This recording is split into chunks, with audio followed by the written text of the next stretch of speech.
The best part about my day today, I'm going to tell you about my day, okay? I'm going to meet a whole bunch of people today, and I've got to fill out a lot of papers. You know what the best part of my day is today? Right here. You guys. You are, yeah. You are the best part of my day because I get to read a story to you called I Need My Monster. I Need My Monster. Before we even start, boys and girls, what do you think this book's going to be about? What's your name, buddy? Kevin. Kevin, what do you think this book's going to be about? It's going to be about a monster hiding in the bed. Okay, that sounds like a pretty good guess, right? Here we see this boy looking at under a bed. Sir, right here with the Spider-Man shirt. I think that his monster got lost. Could be the monster's lost. He says, I need my monster. Okay, well, let's find out. Okay, I need my monster. Tonight, when I looked under the bed for my monster, I found this note instead. It says, gone fishing, back in a week. Signed, Gabe. What was I going to do? I needed a monster under my bed. How was I supposed to get to sleep if my monster was gone?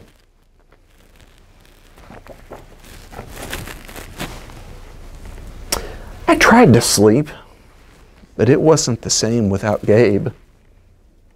I missed his ragged breathing, his nose whistling, the scrabbling of his uncut claws. How would I ever get to sleep without Gabe's familiar scary noises and his spooky green ooze? He was no use. Gabe would be gone for a week, and I just had to have a monster.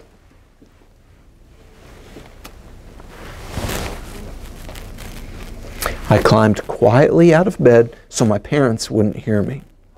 Grown-ups have some strange ideas about monsters under beds. I knocked on the floorboards, then scrambled back under my covers. I waited nervously. Would a new monster appear? What would he be like? Would his snoring be as cheerful as Gabe's? Now let me ask you something. Why do you think he knocked on the floorboard?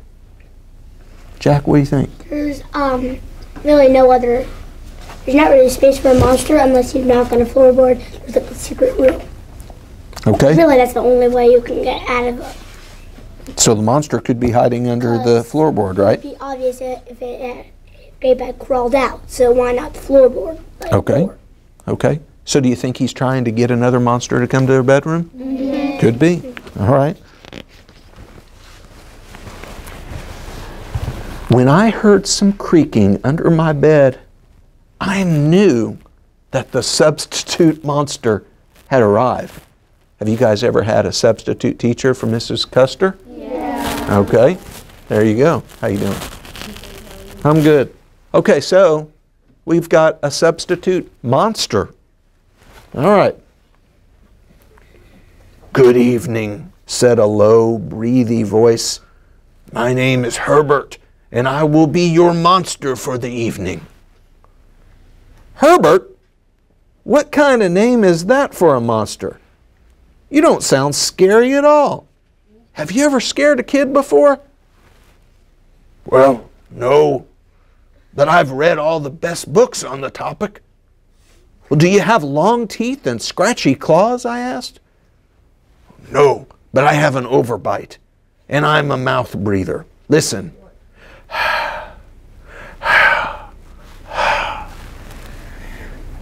Herbert's panting was kind of scary, but it wasn't enough for me.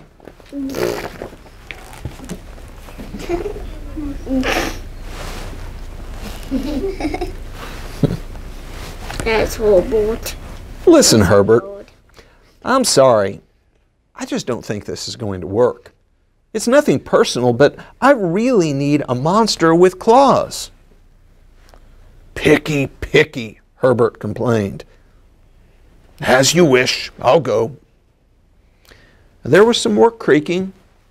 Then Herbert was gone. So our guy sends Herbert away, huh?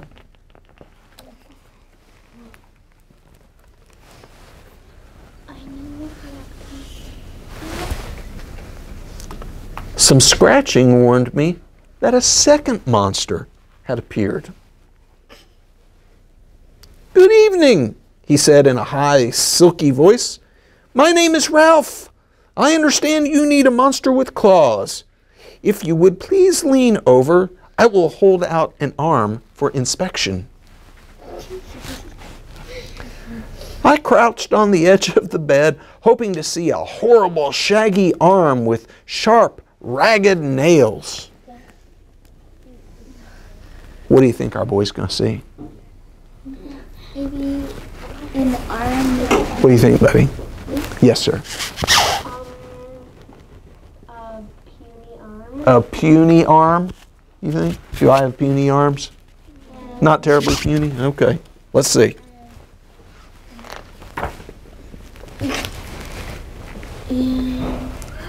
Ooh, those are some pretty good claws right there. Instead, I was surprised to see sleekly brushed fur with smooth, shiny claws. Sleekly brushed. Sleekly. Does anybody have an idea what sleekly means? What do you think, buddy? Yeah. What's your name, my man, with the tie-dye shirt? Seth. Seth? Yeah. Okay. Seth, what do you think sleekly means? Like kinda nice. Yeah, I think you're right. I was surprised to see sleekly brushed fur with smooth, shiny claws. "Excuse me, I don't mean to be rude," I asked, "but is that nail polish on your claws?" "Yes, it is," Ralph replied. "I believe professional monsters should always be well groomed." I could tell that this was not going to work either. "I'm sorry to disappoint you, Ralph, but I need a monster with scary claws. Like Gabe's," I thought. I heard some more scratching, and I knew Ralph was gone. Hey. What do you think? Is that scarier than Ralph's? No. No? Let's see what happens. A minute later, a third voice from under the bed rasped, "Check out these claws, kid." Wait. I gathered my courage and peered over the edge. The claws were impressive, jagged and dark and razor sharp. So far, so good. I was a little nervous. I know what it's gonna be. "Could you stick out your tail?" I whispered. "Sure, but don't get scared."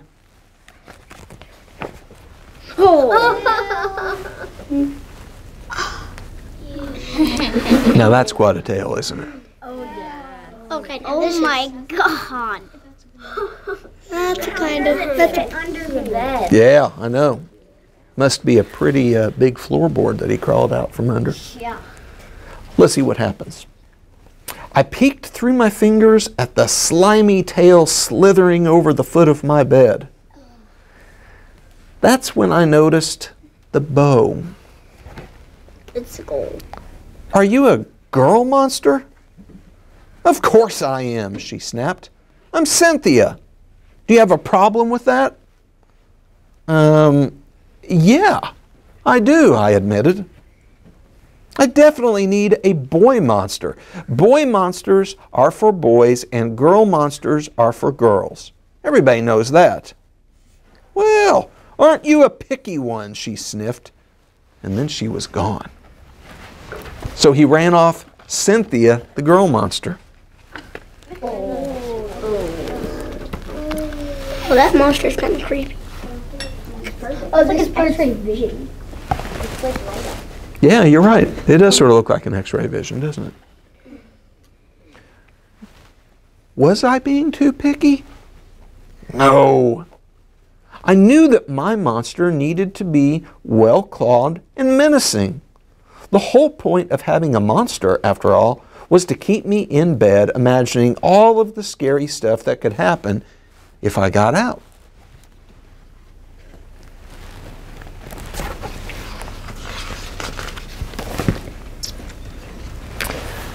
Then I heard a shuffling noise and some slobbering. A fourth monster was under my bed. Hey, the name's Mac. One look at his claws proved that Mac was a big, scruffy boy monster. I shivered. Maybe this one would work out. Well, those are excellent claws, but do you have a long tail? I leaned over to see. Nope, my tail is stumpy, Max slurped. But I do have an unusually long tongue.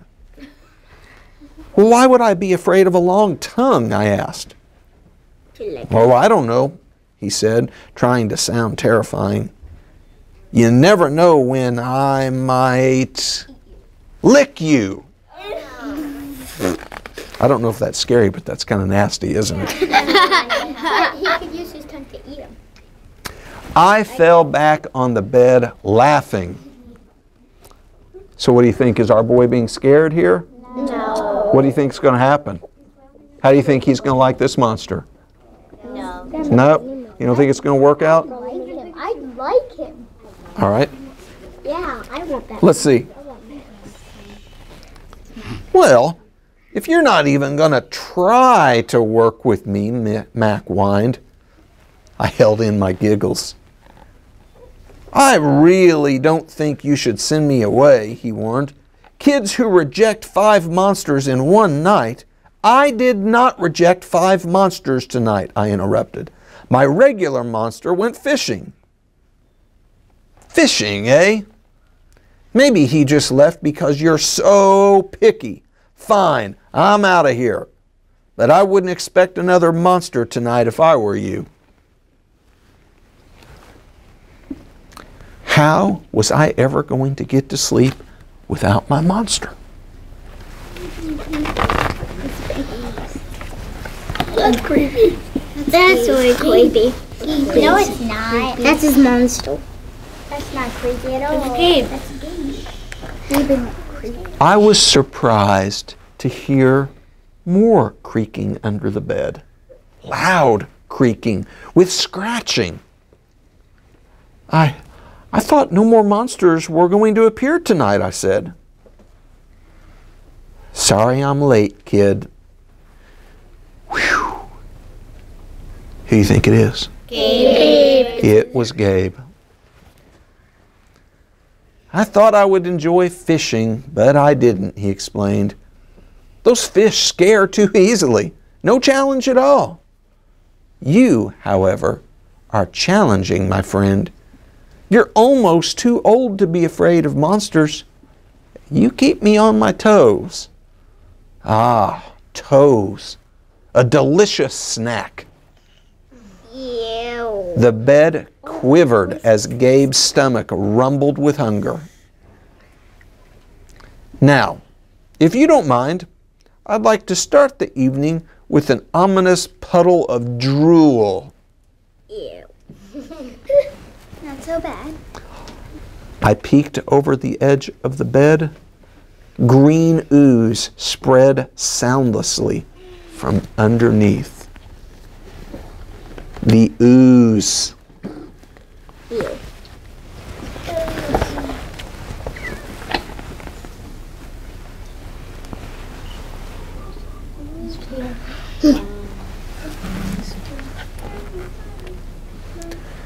Then the bed trembled as Gabe unfurled his spiked tail. He was daring me to guess where he might pop up. I shivered.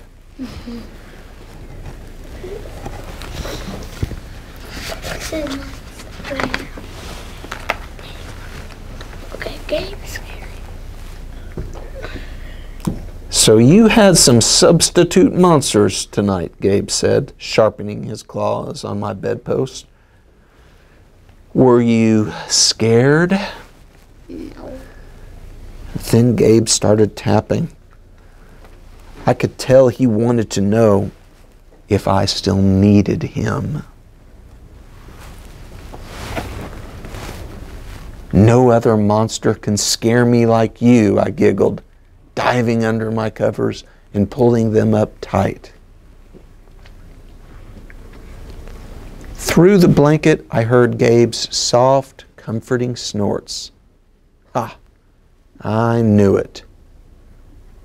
We're made for each other, he growled.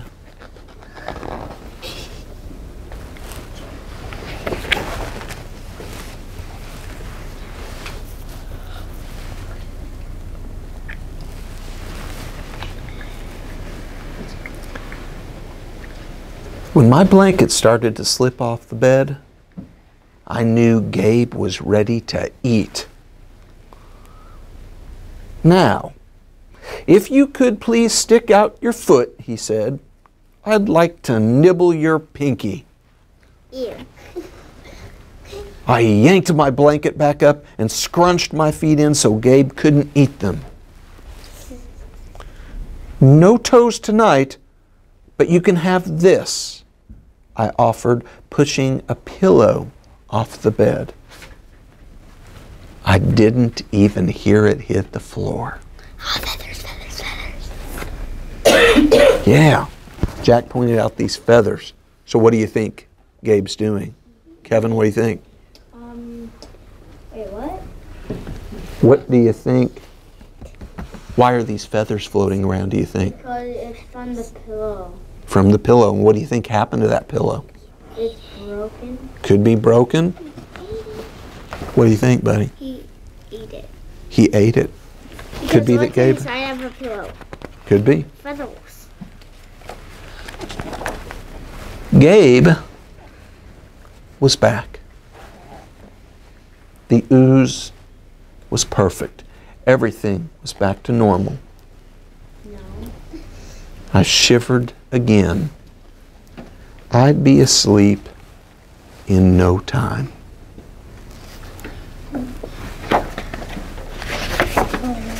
The end.